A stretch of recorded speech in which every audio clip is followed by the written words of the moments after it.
Bonjour, ce n'est pas alimentaire, mais je suis foncièrement ravie du résultat, d'autant que j'essaie depuis l'an dernier.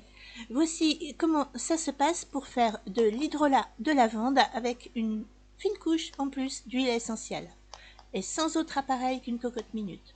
Comme vous le voyez, j'ai ôté la soupape de sécurité, fixé un tuyau d'aquarium qui va serpenter dans cette cuve de sorbetière qui séjourne en permanence dans le congélateur.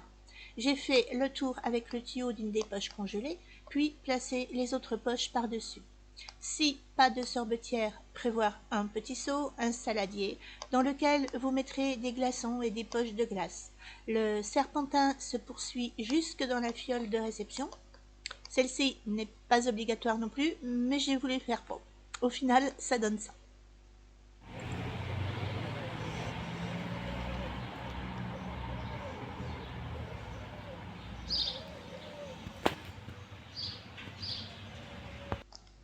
Il est nécessaire à ce stade d'envelopper la fiole ou le récipient que vous utiliserez dans du papier d'aluminium ou quelque chose d'opaque. L'opération va durer plusieurs heures et l'hydrolat est vulnérable à la lumière. Dans la cocotte minute, je place un panier, 500 ml d'eau distillée pour moi parce que j'ai l'appareil pour, ou de l'eau déminéralisée. Si vous avez un sèche-linge, vous pouvez récupérer l'eau. Je mets 200 g de fleurs de lavande que de précieux amis m'ont déposées. On peut utiliser de la lavande fraîche, à condition qu'elle soit vraiment mature, ou de la lavande séchée. Vous fermez ensuite bien le couvercle et c'est là que ça devient simple et compliqué à la fois. Vous allez faire monter en chauffe la cocotte.